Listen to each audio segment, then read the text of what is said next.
नाज़रीन, इमरान खान साहब ने कहा था कुछ अर्सा पहले कि उनको बार बार पेशकश की जाती है। कभी कहा जाता है पाकिस्तान से बाहर मुंतकिल कर देते हैं, कभी कहा जाता है बनीगाला मुंतकिल कर देते हैं, कभी कहा जाता है कि आपको जनाब आज़ाद कर देते हैं। यानी बार बार इमरान खान साहब को डील ऑफर की जाती है और इमरान खान साहब इनकार कर देते हैं। आज से कुछ अर्सा पहले मोहसिन नकवी ने इमरान खान साहब को मुखातिब करते हुए ये ट्वीट किया था कि इमरान खान साहब बताएं आपको किसने डील ऑफर की है। कोई आपको डील ऑफर नहीं की और बड़ी बड़ी बातें कर गया मोहसिन नकवी उसी एक ट्वीट के अंदर। लेकिन आज मोहसिन नकवी जिन पार्टियों का मरहून मिन्नत है या जिनकी वजह से मोहसिन नकवी आज सेनेटर बना हुआ है, उनके अहम तरीन रहनुमा वफाकी वजीर तारक फजल चौधरी साहब ने स्टेटमेंट देके मोहसिन नकवी को झूठा साबित कर दिया और इमरान खान को सच्चा साबित कर दिया। तारक फजल चौधरी साहब एक टॉक शो में बात कर रहे थे। आसमा शरादी साहिबा का टॉक शो था, उनके साथ अवैस अहमद साहब मौजूद थे, मुस्तफ़ा नवाज खोखर साहब भी मौजूद थे। तो उन्होंने कहा कि तहरीक इंसाफ दरखास्त देकर इमरान खान साहब को बनीगाला मुंतकिल करवा ले।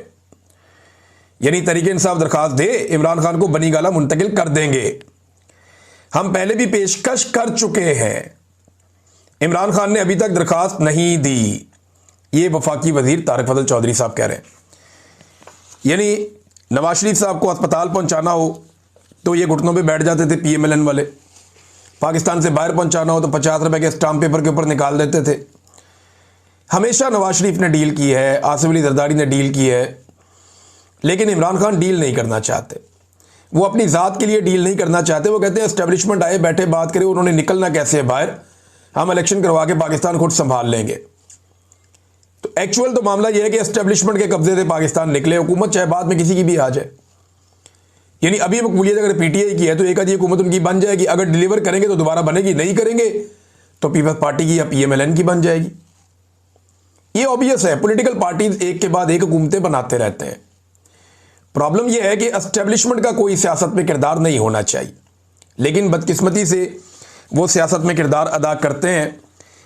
अब एक मरतबा फिर जो है वो साबित हो गया कि इमरान खान साहब ने जो कहा कि उनको बार बार पेशकश की जाती है, वो इमरान खान साहब की बात दुरुस्त थी। मोहसिन नकवी साहब ने गलत बयानी से काम लिया था। ये तारक फजल चौधरी साहब के स्टेटमेंट से ये पता चलता है। देखिए, मैं आपको ये बता देता हूं जो मेरे पास इंफॉर्मेशन है कि एस्टेब्लिशमेंट इमरान खान साहब से बात करना चाहती थी। एस्टेब्लिशमेंट ने यह फैसला भी कर लिया था कि यास्मीन राशिद साहिबा को छोड़ दिया जाएगा, पब्लिक का बहुत प्रेशर था, और शाह मोहम्मद कुरैशी साहब को भी रिहा कर दिया जाएगा। CBMs हो रहे थे जिन्हें आप कॉन्फिडेंस बिल्डिंग मेजर्स कहते हैं। ये चीज़ें चल रही थी मई से पहले, लेकिन मई में जब इंडिया और पाकिस्तान का मार्का हुआ उसमें पाकिस्तान को कुछ फ़ायदा हो गया। वो जो फ़ायदा हुआ तो मिलिट्री एस्टेब्लिशमेंट को थोड़ी सी ऑक्सीजन मिल गई पब्लिक में, तो उन्होंने वो फैसला अपना तब्दील कर लिया। जहाँ पे वो उस वक्त पाकिस्तान तहरीक इंसाफ की मिन्नतें कर रहे थे बातचीत करने के लिए और रास्ते निकालने की बात कर रहे थे। मैंने आपको बताया भी था एक वीलॉग में कि मुझे तक राब्ता करके एक दो लोगों ने यह दावा किया कि जनाब बड़ी जल्दी हालात ठीक हो जाएंगे, मिलिट्री एस्टेब्लिशमेंट अपने आप को सियासत से अलग कर लेगी। तो मैंने उस वीलॉग में भी ये कहा था कि जब तक ये नहीं कर लेंगे तब तक हमें यकीन नहीं करना चाहिए। ये कहानियाँ ही होती है। लेकिन फिर जब इंडिया और पाकिस्तान का मार्का हुआ, इन्हें थोड़ी सी ऑक्सीजन मिल गई पब्लिक के अंदर, या पब्लिक के अंदर इनकी गेम बेहतर हो गई, तो इन्होंने साथ ही कहा जी नहीं, अब कोई मुज़ाकरात नहीं, कोई चीज़ नहीं, फ़ौरन ये पॉइंट ऑफ नो रिटर्न पे वापस पहुंच गए। लेकिन अब दोबारा से उनके हालात पतले होना शुरू हो गए हैं। आजकल खबरें ये दी जा रही हैं या दिलवाई जा रही हैं, लेकिन खबरें आ रही हैं। खबरें ये दी जा रही हैं कि हुकूमत और एस्टेब्लिशमेंट में कुछ प्रॉब्लम्स क्रिएट हो गए हैं। एस्टेब्लिशमेंट के जो करीबी लोग हैं जैसे कि मोहसिन बेग साहब हैं या इस तरह के और कोई सहाफ़ी हैं, वो अब हुकूमत के ऊपर ख़ासतौर पर पंजाब हुकूमत पर और इधर उधर तनकीद करना शुरू हो गए। मोहसिन बेग साहब का अपना एक प्रॉब्लम भी है कि उनके जो तीफ़ी भट्ट का कत्ल हुआ, पुलिस ने जो उन्हें कत्ल किया वहाँ पे मावराए अदालत, मावराए कानून लाहौर में, तीफ़ी भट्ट का बड़ा लाहौर में नाम है, बहुत सारे हवालों से लोग जानते हैं। वो एक जो लाहौर का पूरा एक अंडरवर्ल्ड है, वो इस तरह के लोग हैं। और भी बहुत सारे लोग थे और इनकी दुश्मनदारियाँ पुरानी चलती रही हैं और मुख्तलिफ़ किस्म के मामलात इनके बड़े पेंडिंग हैं। बहुत सारे मुकदमात इनके ऊपर हैं, इनके मुखालिफिन के ऊपर भी हैं, ख़ानदानी दुश्मनियाँ भी चल रही हैं। तो तीफ़ी भट्ट ने नवाज शरीफ वगैरह को बड़ी सपोर्ट भी माजी में की हुई है और मोहसिन बेग साहब के इन लोगों के साथ अच्छे ताल्लुकात। हो सकता है उनको उस बात का भी गुस्सा हो कि ये ज़्यादती हुई है। लेकिन जनाब मोहसिन बेग साहब और दीगर जो कई सहाफ़ी हैं वो अब हुकूमत पे तनकीद कर रहे हैं, जो रुकी हुई थी वो तनकीद पहले नहीं हो रही थी। लेकिन इसका मतलब हरगिज़ ये नहीं लेना चाहिए कि आसिम मुनीर साहब नवंबर में घर जा रहे हैं। ये मेरे ख्याल में कबल वक्त होगा। नवाज शरीफ के बारे में आप कोई प्रिडिक्ट तो नहीं कर सकते। नवाज शरीफ का प्रॉब्लम है ये कि वो अपने अलावा किसी और को ताकत के किसी ओहदे के ऊपर बैठा हुआ नहीं देख सकता। नवाज शरीफ के लिए ये बर्दाश्त करना भी बहुत मुश्किल है कि मेरा भाई वज़ीर आज़म पाकिस्तान बना हुआ और मैं क्यों नहीं बना। यानी इनका शरीका भी होता है ना। ये लास्ट टाइम जब बनाना था तो शाहिद खाकान अब्बासी को बना दिया था नवाज शरीफ साहब ने, शहबाज शरीफ साहब को नज़रअंदाज किया था। तो ये एक नवाज शरीफ साहब का प्रॉब्लम तो है कि वो किसी जर्नैल को, किसी सियासतदान को अपने से ऊपर नहीं देख सकते। उन्हें मुकम्मल ताकत पसंद है।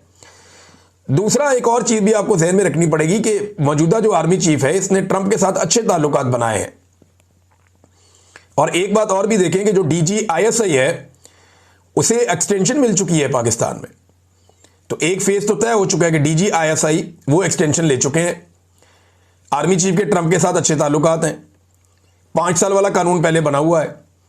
तो क्या वाकई आसिम मुनीर साहब नवंबर में घर चले जाएंगे? तो मेरे ख्याल में ये इस तरह की चीज़ें बाद वक़्त फैलाई जाती हैं ताकि थोड़ा सा जो लोगों के अंदर एक मोमेंटम बन रहा है या रिएक्शन आ रहा है, लोग थोड़े मुतमईन हो जाए। लोगों को जब लगता है कि वो बगैर लड़े जीत सकते हैं तो वो लड़ाई का इरादा तर्क कर देते हैं। बाद वक़्त ऐसी चीज़ें इसलिए भी फैलाई जाती हैं।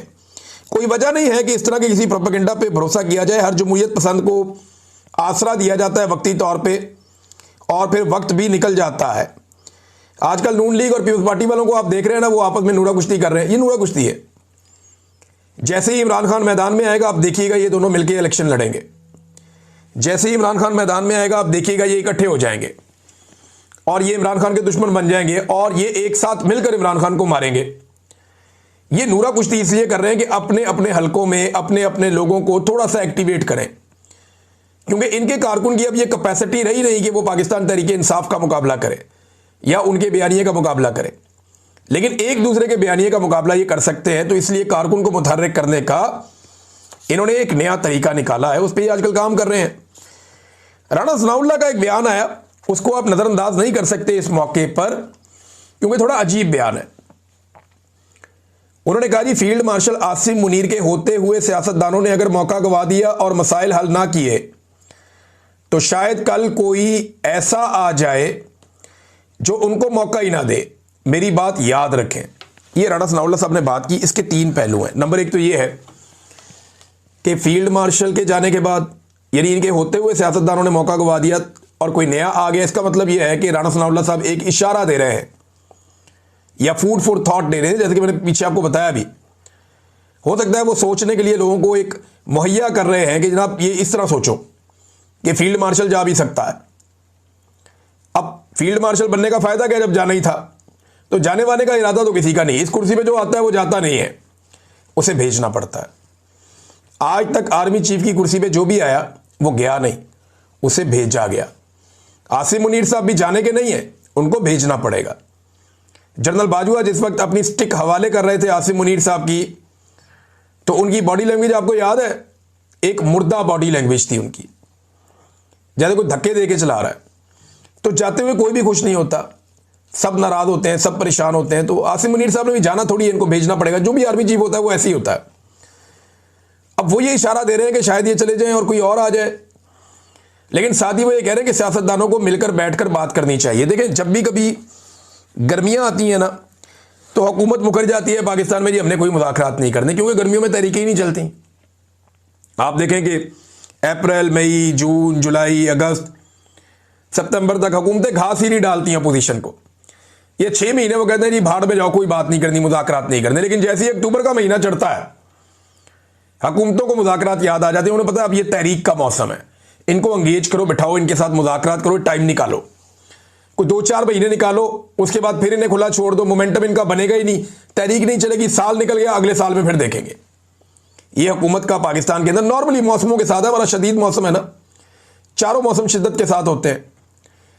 तो ये एक हिकमत अमली होती है। हो सकता है राणा सनाउल्लाह साहब की हिकमत अमली हो।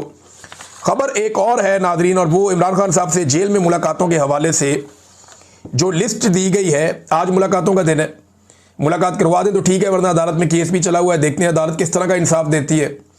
वैसे तो इमरान खान साहब को डोगर कोर्ट से इंसाफ नहीं मिलता। बहरहाल सुहेल अफरीदी साहब का, जुनैद अकबर साहब का, मीना खान अफरीदी का और दीगर 2 रहनुमाओं का नाम दिया गया है।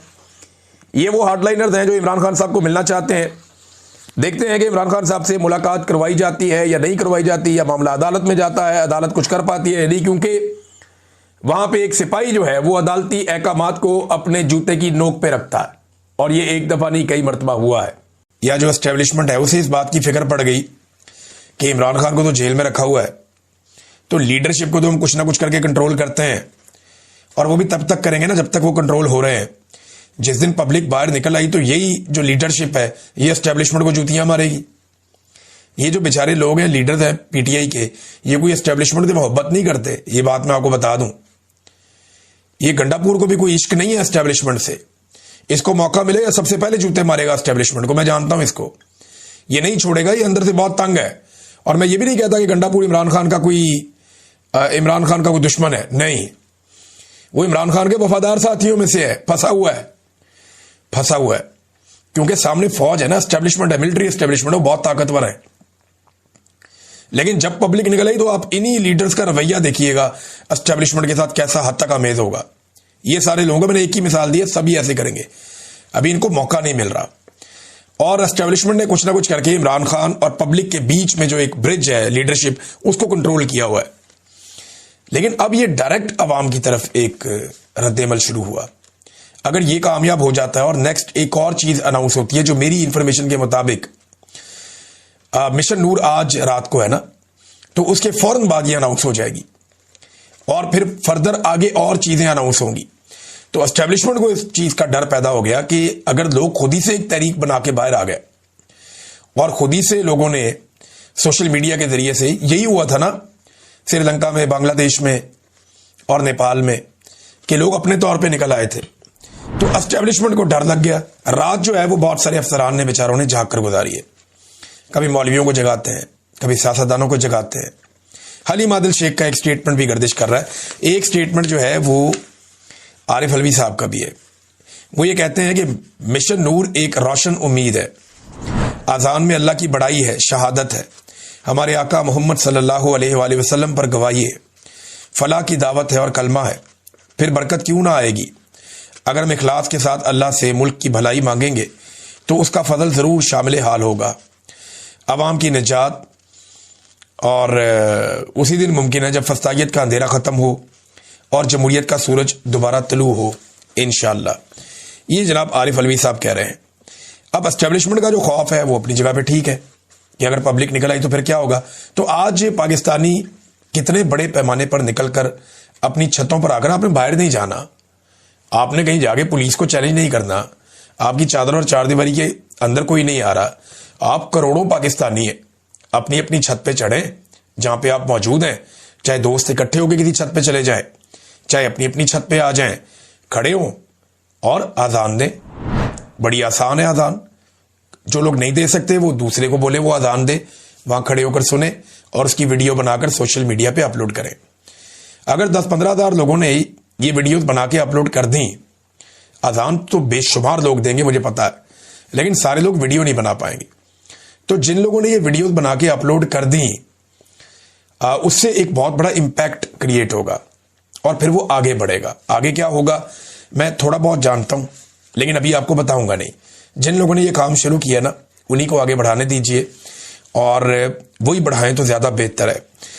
नादरीन, ये तो मिशन नूर है और आज पाकिस्तानी जो है वो, और ये एक किसी पॉलिटिकल पार्टी का नहीं है, ये भी याद रखिएगा आप। ये इनिशिएटिव आम पाकिस्तानियों का है और आम पाकिस्तानी ये करना चाहते हैं for the sake of this country. अल्लाह से राब्ता करना तो कोई जुर्म ना पहले था ना अब है, और अल्लाह ही जो है वो सारे मामलात को संभालने वाला है, उसके अलावा कोई और कादर मुतलक नहीं है। दूसरा नादरीन, आज बरतानिया में ओवरसीज पाकिस्तानियों का एक बड़ा इम्तिहान है। इम्तिहान ये है कि इन्होंने बहुत एहतजाज किए बरतानिया में, हमेशा एहतजाज किए, बहुत बड़े बड़े एहतजाज किए, बड़े कामयाब एहतजाज भी किए।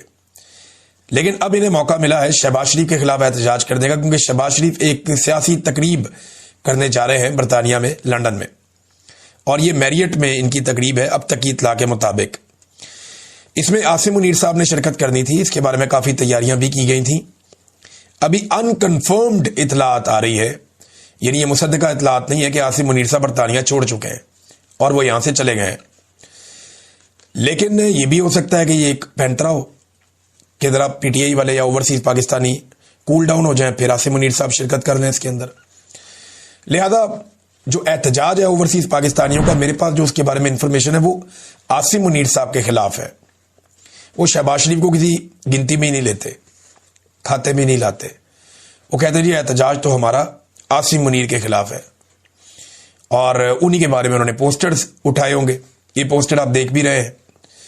लिहाजा 3 बजे पाकिस्तानी जो इन्होंने प्लान बनाया है वो इकट्ठे होंगे पाकिस्तान हाई कमीशन के बाहर, और उसके बाद ये मैरियट होटल तक पैदल जाएंगे लोग। ये 1 मील का फासला, ज्यादा नहीं है, 10-12 मिनट का फासला है।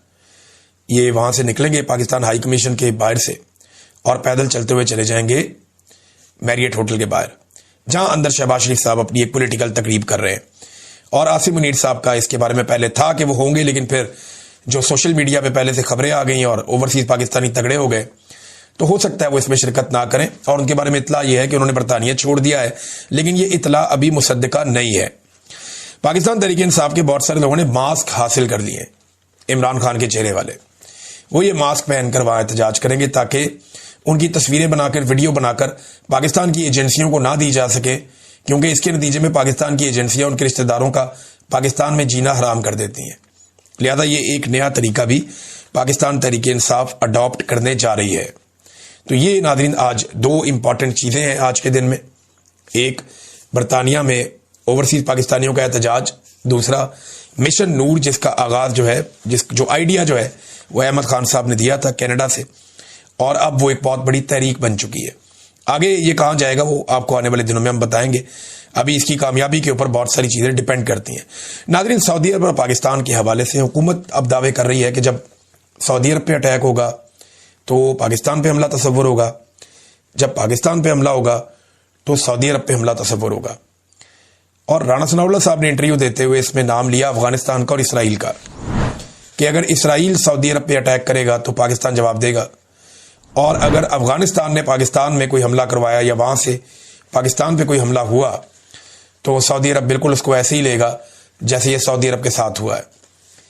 राणा सनाउल्लाह साहब ने भारत के बारे में नहीं बताया कि अगर भारत ने पाकिस्तान पे हमला किया तो फिर सऊदी अरब क्या करेगा। देखिए, ये जो मुआहिदा है ना, इसके बारे में हम डिग आउट कर रहे हैं कि ये मुआहिदा है क्या। इसकी तफसीलात अभी तक किसी को नहीं पता। यानी मैंने बहुत करीबी हुकूमत के लोगों से पूछा, हुकूमत के अंदर बैठे हुए लोगों से पूछा, जो पाकिस्तान के डिफेंस में काम करने वाले तगड़े लोग हैं उनसे भी पूछा, वो भी नहीं जानते कि मुआहिदा है क्या, इसकी तफसीलात क्या है, इन फाइलों के अंदर लिखा हुआ क्या है, ये कोई नहीं जानता। अब जो लोग ये जानते हैं उन्होंने कौम को बताया नहीं है, उधर पता चले कि इसके अंदर है क्या। लेकिन इंडिया का नाम पाकिस्तान ने नहीं लिया कि अगर खुदा न खास्ता इंडिया पाकिस्तान पे अटैक करता है तो फिर सऊदी अरब का रद्द-ए-अमल क्या होगा। ये एक बड़ा सवाल है। इसमें मैं एक डाटा आपके सामने रखता हूं कि इंडिया और सऊदी अरब